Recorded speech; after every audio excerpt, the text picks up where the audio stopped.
สบายดีโอ้ปลาหลายแท้หลายว่าโอ้บ่ได้มาน้องดน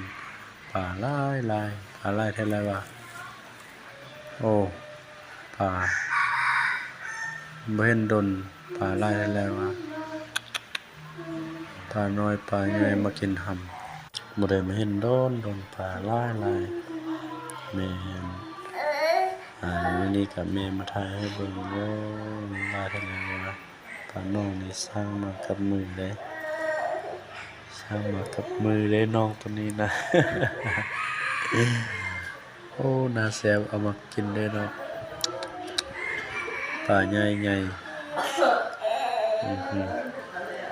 ปลาบดแนวนี้เหมาะแก่การเบิ่งน้องคิดว่าหมดแล้วเด้อนี่ปลาผัดหยังบักหลายคิดว่าหมดแล้วเฮาเอาหำมาเกลือแล้วยังหลายเราบ่เห็นเฮาอันมาเบิ่งนี่คือบ่มีเด้เวลาเฮาเอาหำมาเกลือบักหลาย